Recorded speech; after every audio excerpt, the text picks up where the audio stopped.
Beast master exam शुरू होने में अब एक हफ्ते से भी कम टाइम बचा है और अगले ही दिन इनका एक छोटा सा असेसमेंट होने वाला है। ऑलमोस्ट सभी स्टूडेंट्स ने ऑलरेडी अपने फर्स्ट बीस्ट्स के साथ कॉन्ट्रैक्ट्स बना लिए हैं।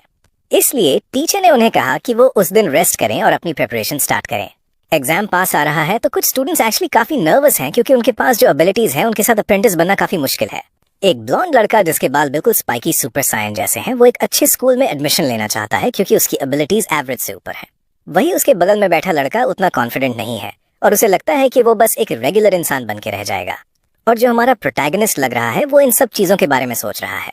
उसे समझ नहीं आ रहा कि वो इस स्टोरी में कैसे फिट होगा क्योंकि वो तो एक टाइम ट्रैवलर है। सब कुछ एक हफ्ते पहले हुआ था। इस बॉडी की मेमोरीज की वजह से वो उस दुनिया को समझ गया जिसमें वो रह रहा है। सैकड़ों साल पहले एक कैटास्ट्रोफी आई थी और एक डिमेंशनल पोर्टल से ढेर सारे बीस्ट्स आ गए थे। ह्यूमैनिटी ने उनसे लड़ने की कोशिश की और उस कॉन्फ्लिक्ट के दौरान उन्होंने इन क्रीचर्स को टेम करना सीख लिया। और इसी तरह बीस्ट टेमर प्रोफेशन का जन्म हुआ जिसने रियलिटी को पूरी तरह रीशेप कर दिया। बीस्ट टेमर्स को दुनिया में बहुत इज्जत मिलने लगी और यहाँ के यंगस्टर्स का सबसे बड़ा सपना एक महान स्पिरिचुअल मास्टर बनना है। 18 साल की उम्र में यंग लोग अपने फर्स्ट बीस्ट के साथ कॉन्ट्रैक्ट फॉर्म करते हैं। उनकी स्पिरिचुअल पावर जितनी स्ट्रांग होगी वो उतने ही स्ट्रांग बीस्ट के साथ कॉन्ट्रैक्ट कर पाएंगे। लेकिन इनमें से कुछ भी हमारे लड़के पर अप्लाई नहीं होता क्योंकि इस बॉडी ने पहले ही एक tiny extremely cute snowball like creature के साथ कॉन्ट्रैक्ट कर लिया है जो किसी मक्खी को भी नुकसान नहीं पहुंचा सकता। बिल्कुल भी लीथल न होने के अलावा ये इवॉल्व भी नहीं कर सकता। तो इस यंग मैन की किस्मत में बस एक ऑर्डिनरी लाइफ जीना लिखा है। दूसरे टाइम ट्रैवलर्स की किस्मत इससे बेहतर होती है। हमारे लड़के को कोई आइडिया नहीं है कि वो इस सिचुएशन में कैसे फंस गया। एक स्टूडेंट उसके पास आता है और कहता है कि एक रेगुलर पर्सन की तरह जीना एक्चुअली काफी अच्छा है क्योंकि तुम्हें अननेसेसरी रिस्क नहीं लेने पड़ते। वो उसका मजाक उड़ाते हैं ये कहकर कि उसका छोटा स्नोबॉल आइसक्रीम बेचने में मदद कर सकता है। ये बात हमारे प्रोटैगनिस्ट को इरिटेट कर देती है।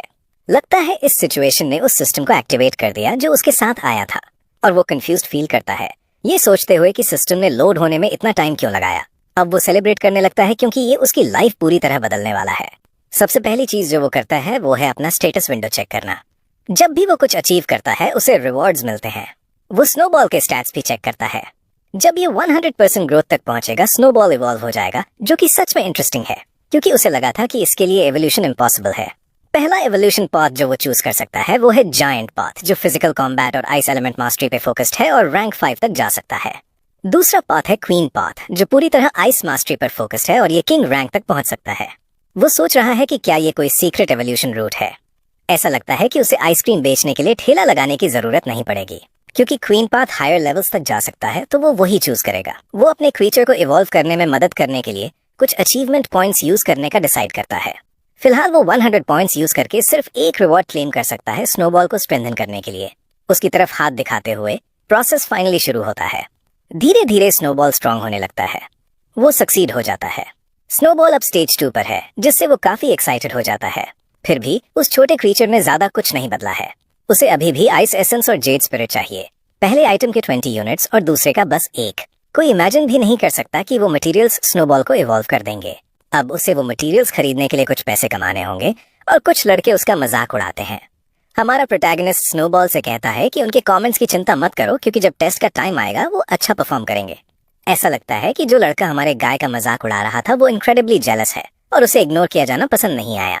वो रीजन की एक बहुत इन्फ्लुएंशियल फैमिली से बिलोंग करता है और हमारा प्रोटैगनिस्ट जानता है कि उसे जैंग फैमिली के साथ पंगे अवॉइड करने चाहिए।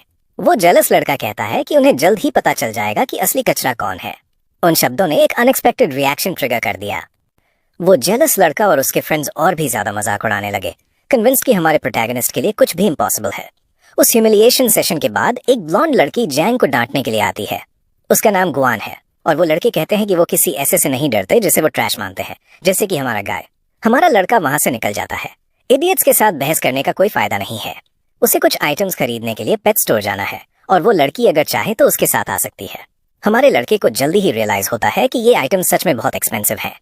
महीनों की सेविंग्स बस कुछ मिनट्स में गायब हो गई। वो ब्लॉन्ड पूछती है कि क्या वो उसके घर डिनर करना चाहेगा क्योंकि इनविटेशन उसकी मम्मी की तरफ से है। ऐसा लगता है कि उसके दिल में हमारे लड़के के लिए कुछ फीलिंग्स है और वो जानना चाहती है कि क्या वो कल के एग्जाम के लिए उसके साथ चल सकता है। वो हाँ कह देता है क्योंकि उसे भी वही टेस्ट देना है जिससे वो ब्लॉन्ड एक्सट्रीमली हैप्पी हो जाती है।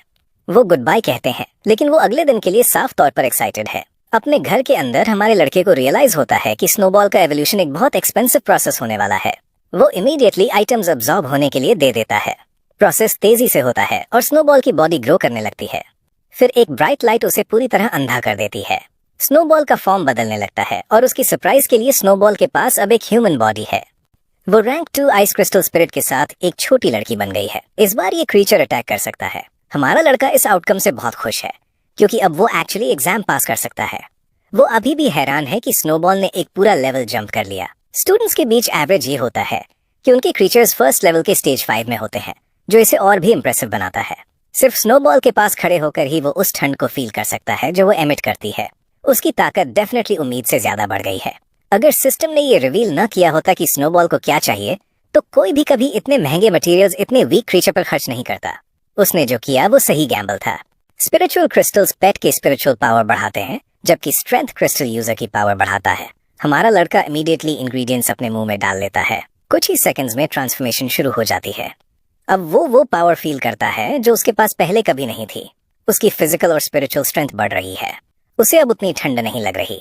इसके बजाय उसे अपनी ताकत उबलती हुई महसूस हो रही है। भले ही उसे लड़ने की जरूरत न हो, ताकत सिर्फ उनके लिए प्रॉब्लम होती है जिनके पास ये नहीं होती। खतरे के केस में उसे पता होगा कि खुद को कैसे हैंडल करना है। जब वो अभी भी ये सब सोच रहा होता है, स्नोबॉल उसके पैर से लिपट जाती है। अब टाइम है सारे अचीवमेंट पॉइंट्स यूज करने का, ताकि स्नोबॉल और भी स्ट्रांग बन सके लेवल 2 के स्टेज 4 तक पहुंचते हुए। अगले दिन का इवैल्यूएशन डेफिनेटली बहुत लोगों को सरप्राइज करने वाला है। अब लड़का कैजुअल तरीके से अपनी फ्रेंड के साथ सड़कों पर चलता है। वो जानना चाहती है कि क्या वो एग्जाम के लिए प्रिपेयर्ड है, और वो कहता है कि उसे भी उस क्वालिफिकेशन की जरूरत है। उसे सच में पसंद आता है कि वो कितना एंथुजियास्टिक है उसकी मोटिवेशन को नोटिस करते हुए। उसने कभी इमेजिन नहीं किया था कि उसमें ऐसा कुछ करने की हिम्मत होगी। हमारा प्रोटैगनिस्ट कहता है कि लोग हमेशा बदलते रहते हैं। इसके अलावा उसे कोई आइडिया नहीं है कि ये एक ट्रांसमाइग्रेटर है। कुछ लड़कियां नोटिस करती हैं कि टैलेंटेड 3rd ईयर स्टूडेंट वहां है। वो उस ब्लॉन्ड के बारे में बात कर रही हैं जो हमारे प्रोटैगनिस्ट के प्यार में पूरी तरह पागल है, ये कहते हुए कि वो हमेशा उस लूजर के साथ घूमती रहती है। एक लड़की ने सुना था कि एक पॉपुलर लड़के ने उस ब्लॉन्ड को प्रपोज किया था और रिजेक्ट हो गया। जलन के मारे वो कहती है कि उसे समझ नहीं आता कि उसमें इतना इंटरेस्टिंग क्या है। हमारा लड़का चुपचाप वो सारी गॉसिप सुनता है। फाइनली ये रिवील होता है कि वो दोनों कजन्स हैं, और क्योंकि वो इतनी टैलेंटेड है, उसके बहुत सारे एडमायरर्स हैं और ढेर सारे हेटर्स भी, लेकिन उसे फर्क नहीं पड़ता। परेशान होकर ब्लॉन्ड जानना चाहती है कि क्या हमारा लड़का सच में स्नोबॉल को एग्जाम में यूज करने वाला है। वो कंफर्म करता है, ये कहते हुए कि स्नोबॉल को अंडर एस्टिमेट नहीं करना चाहिए। वो उसे इस तरह हक करती है जो डेंजरसली अफेक्शनेट लगता है और एलाबामा में एक्सट्रीमली क्वेश्चनेबल माना जाएगा। वो कहती है कि अगर वो दोनों पास हो गए तो वो सेलिब्रेट करेंगे। जब वो प्रैक्टिकली हमारे प्रोटैगनिस्ट को उस ओवर द टॉप अफेक्शन से कुचल रही होती है, वो कहती है कि एक शॉप है जो वो विजिट करना चाहती है। उनका मोमेंट बैकग्राउंड कैरेक्टर्स के एक पेयर द्वारा इंटरप्ट हो जाता है। वो बदसूरत लड़की ब्लॉन्ड पर उसका बॉयफ्रेंड चुराने का इल्जाम लगाती है। इस इल्जाम से परेशान होकर ब्लॉन्ड तुरंत पूछती है कि ये दोनों आखिर हैं कौन और ये बॉयफ्रेंड कौन है। वो बदसूरत लड़की कहती है उसका बॉयफ्रेंड शाहोंग है, लेकिन ब्लॉन्ड को मुश्किल से याद आता है कि वो लड़का कौन है और कहती है वो उसमें इंटरेस्टेड नहीं है, कभी थी ही नहीं। वो बदसूरत लड़की मानने को तैयार नहीं है। उस जगह पर टाइम वेस्ट करने का कोई मतलब नहीं था, इसलिए ब्लॉन्ड हमारे प्रोटैगनिस्ट को हाथ पकड़कर खींचती है, क्योंकि उनके पास करने के लिए और भी इंपॉर्टेंट चीजें हैं। उसी वक्त वो दूसरा बैकग्राउंड कैरेक्टर उसका कंधा पकड़ लेता है, ये कहते हुए कि उसने उन्हें जाने की परमिशन नहीं दी, और अगर वो अपनी कजिन को डिसरिस्पेक्ट होते देखता रहेगा तो उसे भी किसी को डिसरिस्पेक्ट करना पड़ेगा। एक एक्सट्रीमली मर्डरस ऑरा दिखाते हुए वो ब्लॉन्ड स्ट्रांगली रेकमेंड करती है कि वो जर्क अपना हाथ उसके कजिन से हटा ले। उसे तुरंत एक ओवरवेलमिंग प्रेशर फील होता है। पीछे हटने के बजाय वो सबसे वायलेंट ऑप्शन चूज करता है। एक औरत को पंच करने की कोशिश करता है, लेकिन वो हमारे प्रोटैगनिस्ट द्वारा पूरी तरह रोक दिया जाता है।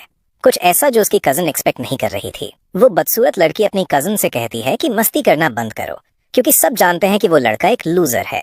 वो जर्क कुछ इंसल्ट्स फेंकने की कोशिश करता है, लेकिन उसका पसीना नहीं रुकता, क्योंकि उसने हमारे लड़के के हाथ में वो ताकत महसूस कर ली थी जो क्लियरली कुछ इंटरेस्टिंग करने वाला है।